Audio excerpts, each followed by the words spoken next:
Welcome to LP wisdom. Hi all, my name is Ashish और इस video में हम एडवर्ब क्लोज पार्ट 3 कंटिन्यू करेंगे। हमने पिछले दो पार्ट्स के अंदर adverb close of condition start किया था और कुछ केसेस देखे थे।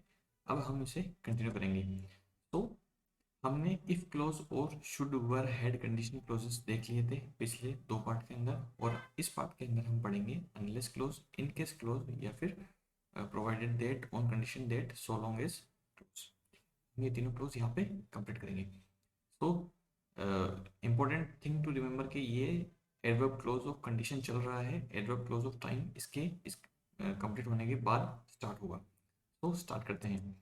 फर्स्ट देखते हैं एडवर्ब क्लोज ऑफ कंडीशन जिसमें अनलेस का यूज होता है। स्ट्रक्चर है इसका अनलेस, फिर पॉजिटिव सिंपल प्रेजेंट टेंस आएगा, फिर उसके बाद सेंटेंस का मैटर आएगा, और फिर सेंटेंस में negative positive simple future tense भी हो सकता है। और इसको हम ऐसे भी लिख सकते हैं कि सेंटेंस जो है नेगेटिव पॉजिटिव सिंपल फ्यूचर का होगा, फिर अनलेस आएगा और उसके बाद पॉजिटिव सिंपल प्रेजेंट टेंस आएगा। यहाँ पे थिंग ये है कि जो अनलेस के बाद जो भी मैटर आएगा वो हमेशा किस में होना चाहिए, सिंपल प्रेजेंट में, और वो पॉजिटिव में होना चाहिए। ठीक है। सो पॉजिटिव सेंटेंस क्या होते हैं, नेगेटिव क्या होते हैं, इंटरोगेटिव क्या होते हैं, ये हमने टेंस में अच्छे से पढ़ लिया है। और मैं ये वापस बोल रहा हूँ कि अज्यूम करके चल रहा हूँ कि आपने टेंस वाला जो सीरीज थी आपने अच्छे से की है। तो अनलेस क्लोज का एग्जांपल देखते हैं। He works hard, she won't pass, join with unless.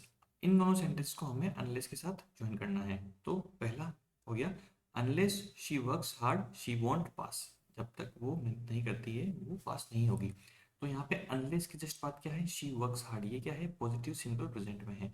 और उसके बाद वाला सेंटेंस है शी वोंट पास, वो किसमें है, नेगेटिव सिंपल फ्यूचर में है। यहाँ पे पॉजिटिव नेगेटिव दोनों हो सकता है सिंपल फ्यूचर के केस में, बट जो प्रेजेंट टेंस होगा वो हमेशा क्या होना चाहिए, पॉजिटिव होना चाहिए। या फिर इन्हीं दोनों सेंटेंस को हम इस तरीके से लिख सकते हैं, she won't pass unless she works hard. ठीक है। तो शी वोंट पास क्या है, नेगेटिव सिंपल फ्यूचर है, यहाँ पे पॉजिटिव सिंपल फ्यूचर हो सकता है, it doesn't matter. But important thing ये है कि अनलेस के बाद आपको प्रेजेंट टेंस लगाना है और वो प्रेजेंट टेंस के अंदर पॉजिटिव सेंस होना चाहिए। ठीक है। तो अनलेस जो कंडीशन क्लोज है एडवर्ब का, उसकी ये इंपॉर्टेंट थिंग है। अगला देखते हैं कंडीशन क्लोज इन केस। ठीक है। इन केस का स्ट्रक्चर होता है कि सेंटेंस का कुछ मैटर होगा, फिर इन केस कोई क्लोज लगेगा, फिर वापस सेंटेंस का मैटर आएगा, और उसके बाद सेंटेंस में प्रेजेंट टेंस, पास्ट टेंस या शुड, इन तीनों में से कुछ भी आ सकता है। एग्जाम्पल देखते हैं। She always keeps candles, there is a power failure. इन दोनों सेंटेंस को हमें किसके, इन केस से ज्वाइन करना है। तो ज्वाइंट सेंटेंस होगा she always keeps candles in case there is a power failure. ठीक है। तो शी ऑलवेज कीप्स कैंडल क्या है, एक सेंटेंस का मैटर है। इन केस यहाँ पे कीवर्ड क्लोज है। ठीक है। और उसके बाद there is a power failure, ये क्या है, एक प्रेजेंट टेंस में है। ठीक है। सो यहाँ पे इफ अनलेस इन केस में से हमें तीनों तीनों में से एक को चूज करना था, तो हमने इन केस को चूज किया, और जो सेंस मिल रहा है सेंटेंस का काफी अप्रोप्रिएट है। अगला एग्जांपल देखते हैं। She always kept A mobile, हमें चूज करना है if unless in case she wrong any time. ठीक है। कि उसे वो हमेशा मोबाइल रखती थी, क्या हो कि उसे कभी भी कॉल करना पड़ सकता था। तो इसका हो जाएगा she always kept A mobile in case she wrong any time. ठीक है। तो यहाँ पे शी ऑलवेज केप्ट मोबाइल क्या है, सेंटेंस का मैटर है जो इन केस के पहले आएगा। इन केस यहाँ पे क्या है, कंडीशन क्लोज है। और शी रैंग एनी टाइम क्या है, ये पास्ट टेंस का सेंटेंस है। और ऊपर वाला जो ऊपर वाले एग्जांपल में हमें there is a power failure का है, वो प्रेजेंट टेंस का सेंस है। तो ये स्ट्रक्चर के अकॉर्डिंग इन केस क्लोज ऐसे यूज होता है। अगला एग्जांपल देखते हैं कंडीशन क्लोज का, जिसके अंदर हम प्रोवाइडेड दैट या फिर ऑन कंडीशन दैट या फिर सो लॉन्ग एज का यूज करते हैं। तो जनरली ये तीनों जो चीजें होती है, ये किसी स्ट्रॉन्ग आइडिया को एक्सप्रेस करने की होती है, लेकिन वो स्ट्रॉन्ग आइडिया क्या होना चाहिए, लिमिटेशन का या फिर रेस्ट्रिक्शन का होना चाहिए।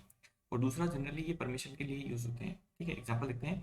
Children can play here, they break no plants, join with provided on condition that या फिर सो लॉन्ग एज। ठीक है। तो इस इन दोनों सेंटेंस को आप देखोगे कि चिल्ड्रन कैन प्ले हियर, यहाँ पे क्या है, एक परमिशन टाइप की कोई बात होती है। दे ब्रेक नो प्लांट, यहाँ पे कुछ एक रिस्ट्रिक्शन या लिमिटेशन लगा रखी है। तो ये जो सेंटेंस जब कन्वर्ट होगा तो क्या होगा, children children can play here provided या फिर ऑन कंडीशन दैट या फिर so long as they break no plants. यहाँ पे हमने परमिशन दी है, लेकिन एक लिमिटेशन या फिर एक रिस्ट्रिक्शन लगाया है। ठीक है। और इन तीनों में से हम कुछ भी यूज कर सकते हैं।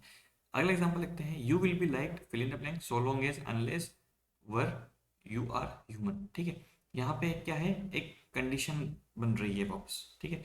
सो इसका हो जाएगा you will be liked so long as you are human, ठीक है। आप जब तक इंसान है तब तक ही आप पसंद करे जाओगे, ठीक है। तो यहाँ पे क्या है, एक स्ट्रॉन्ग आइडिया मिल रहा है, लेकिन ये क्या है, एक लिमिटेशन है कि जब तक आप ह्यूमन होंगे तब ही आप प्रेजेंट करे जाओगे, लेकिन आपने अगर इन ह्यूमन चीजें करी तो you want be liked in the society, ठीक है।